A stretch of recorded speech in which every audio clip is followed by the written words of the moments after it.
What's up, everybody? Somebody? Anybody? Well, whatever. I'm Scummy Rebel, but you can call me Rebel, and I'm ready for part 2 of my COD World War II review, where I look at the game while I'm mad at it. Look at things in a more critical way, you know? Now, if you happen to stumble on this video, chances are, like me, you've been playing COD World War II for the past 10 months, or saw my last video. No?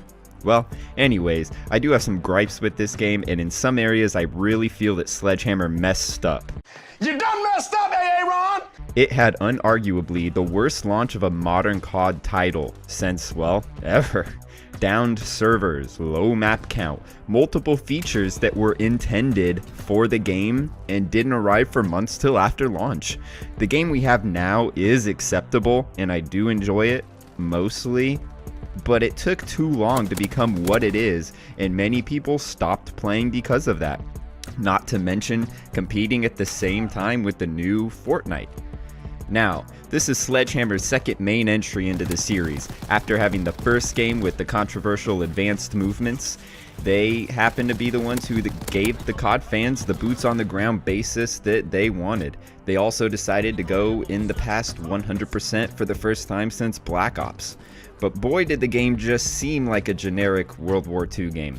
Now, luckily, the game wasn't as slow-paced as I was assuming it would have been, which, something along the lines of Battlefield maybe. The time to kill was acceptable, but it did have you ducking for cover a little too much. I mean, you had to stop behind every bit of cover to make sure you wouldn't break sprint in the open. Now, I get what they were going for, but it took longer to get to the action, and COD is supposed to be fast-paced. It's fine to try new things, but when people complain, they may be onto something. However, maybe it would have happened earlier if Convoy was gone sooner. Well, it's gone now, and we can sprint non-stop around the map for as long as we want. I assume they wanted to emphasize the cover, but without thrust jumps and wall runs, we would have done it without limited sprint, and it still may have felt more World War II-ish because of that. The maps also fit the World War II theme, in that I wish I wasn't there. Now, making maps around the BOTG movement shouldn't be some new thing for Call of Duty, but since Sledge only solely made advanced movement warfare, maybe they don't really know, and possibly felt too embarrassed to ask for help from Treyarch or Infinity Ward. Now, they can make good maps. There are about 7 at this point I really like, but I feel like their maps just fell short on the design side. The theme was there and executed well, but somehow they could have done more, keeping the theme but making the maps better still. And the DLC maps have had some good ones, so maybe they're learning.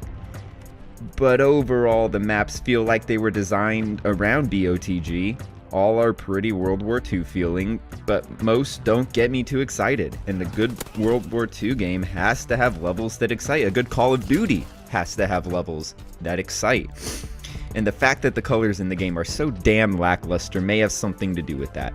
These levels are just dull in color. Brighten it up! I mean, Ardennes Forest really couldn't have had brighter colors, except maybe the skybox. But London Dock has reds that just don't pop.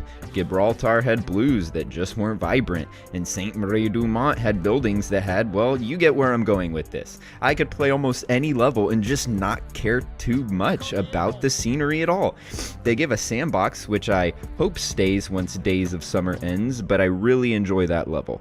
I don't know if it's the layout, the way it plays, or dare I say, the bright colors, but Sledge can do it. So if they decide to do a DLC format in Japan or make another World War II game in 3 years and focus on battles in places that weren't in this game, then they can pick engagements based on how enjoyable a map would be there and whether or not it would just seem boring. Because I really feel some maps set in Japan could give us a brightness that just doesn't exist in the tundras of Russia. Now, I won't say the Sledgehammer team aren't innovators, but I will say that they aren't implementers. The HQ was a new feature that may have been designed so you see someone else open a supply drop and get good so you go and spend $2 on a supply drop too, and it didn't even work at launch. And the flat gun events in HQ that were supposed to be there at launch didn't come for about half a year later. Now, luckily, they've had a good idea that had worked, except with the occasional bugs, being the gun range. That's something good that I think every COD player can agree on. Being able to attach a grip, spray some, remove the grip, spray more, and be able to tell if you want to attach the grip, hit fire spread, reticles, fire speed, even checking distances was doable. Unreliable, sure, but doable. So that was something I'm not sure if Black Ops 4 will have, but it's something I want to see in every COD going forward. They also added War Mode, which was unique and new but required a lot of time per match, and only 3 maps at launch for that mode. Not really a knockout, but some maps were fun. I only wish certain areas of each war map were in the normal rotation for TDM, Dom, Kill Confirmed, etc. So we don't feel like we only have 9 maps instead of 12, or even more. Some war maps could have used 2 areas successfully as a different normal game mode map. So war was okay, but more than likely led to a lower number of overall maps in the game. I mean, only 9 maps at launch? Sure, war is a multiplayer mode, but if I didn't want to play that game mode of only 3 maps, then I'd only have 9 maps to choose from. Now 9 maps wouldn't be that bad. If they were all good maps, but they weren't all good. In fact, of the 9 standard maps, hell, of the 12 maps in total at launch, I liked 5. With the DLC, that number has gone up. I do enjoy a few more of the DLC maps quite a bit, but for launching with only the maps that they launched with, meh. And I've heard DLC 1 maps were already ready at launch. Now, if the game had had Valkyrie and Anthropoid at launch, probably would have been better. And I'll say it in this video too. Carrington sucks. Thanks for the pre-order bonus. Now, hopefully no other COD tries to short us on maps. I mean, just do what Treyarch is doing and re-release old maps. But give us more, and more at launch. Don't be holding back from us. Now, on to the guns. The gun balance was good. There were issues, sure. Quickscoping was really bad at first, and I can't seem to get into a lobby now where someone on the other team isn't using the combat shotgun with fire shells. It is so annoying, and more than likely won't be fixed at this point. It never should have been a one-shot kill, except maybe point blank. I get long shot ending up trade killing because I die from the fire shells right after I kill the guy. And yet the Luftwaffe drilling and sawed-off couldn't one-shot anyone at full health unless he went into hardcore. But besides that, and some minor nerfs and buffs, the guns were balanced well. I went for Chrome early on and I could basically play any map with any gun except Gustav, of course, and still do well. I'd get killed and it would always be a different class gun that did it. In the beginning it was a specific rifle, specific SMG, or I'd just get quickscoped, but there ended up not being an OP weapon class eventually. And it would have been nice if the guns were balanced from the get-go. And Sledge did handle the DLC weapons good. Well, after the first DLC, that is. Possibly after Condry left, they made some changes to the loot system. Not all added items were in the event collections, so you could then have a better chance at unlocking everything. But at first they tried to water down all the good items they added with stupid pistol grips that no one wanted. Oh, and some epic calling cards that now have a gold border, so they're heroic. What a joke. But still, I have every DLC weapon, and that was not hard to do. Now, while it's a far cry from a good system, it's leaps and bounds better than Black Ops 3, in which I reached Prestige level 5, but didn't unlock a single DLC weapon. Nope. And with this game, I have a season pass, and honestly, I think I should have gotten some of those weapons right away. I mean, I pay for the DLC, you give us maps and guns as the DLC, but I don't get the guns? I would have waited for a clean heroic if possible, but the fact stands. They also revamped the armory contract system a while ago, and even though they're trying to make things better for the players, they keep trying to make us spending real money on supply drops happen. But at least all the guns and armor variants are cosmetic only, and I've never spent a dime, so as long as I can easily avoid their money grabs, I'm fine.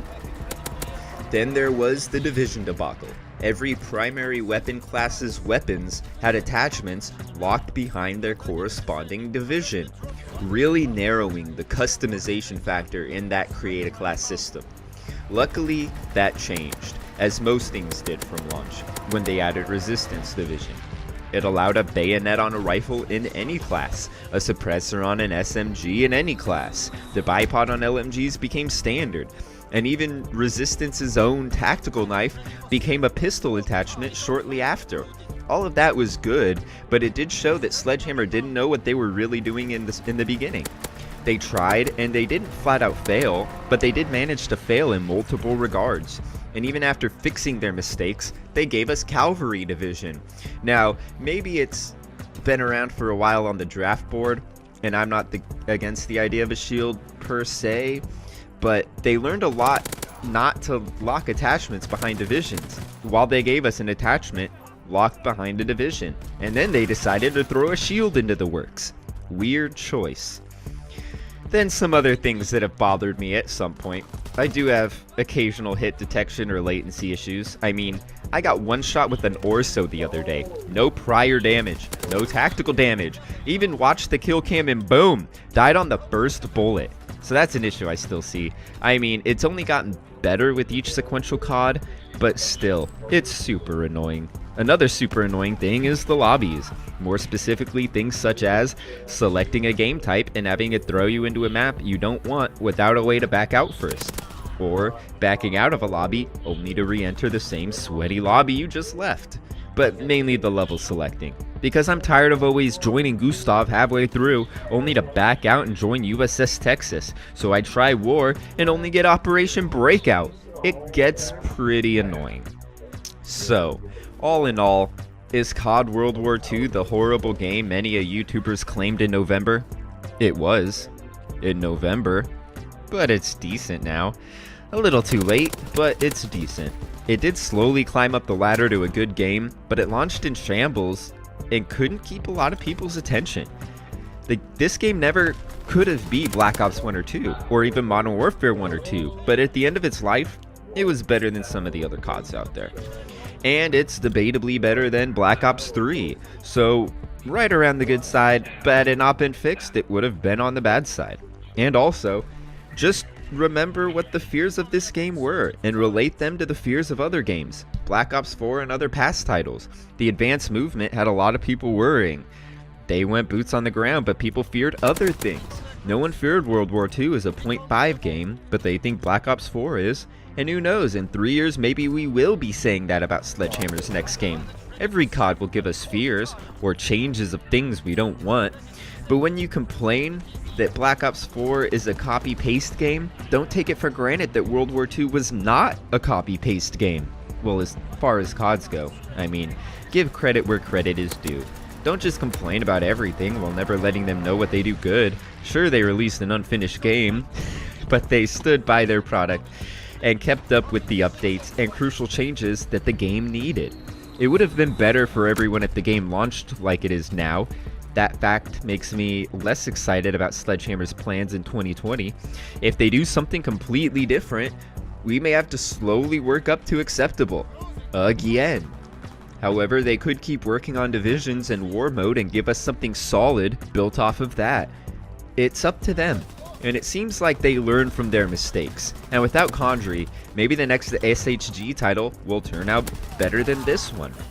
Now, there were a lot of personal opinions and all that, but please, if you're watching and disagree, about what exactly? Do you agree? Well, let me know why. Any tips for a noob-tuber? Well, let me know. If you liked my video, my thoughts, my voice, my mind, be sure to subscribe for more content. Hit that there like button, but don't hit the bell. I'd hate to intrude when I'm not wanted. Once again, my name is Scummy Rebel, and I'll see you all in the trenches. Peace.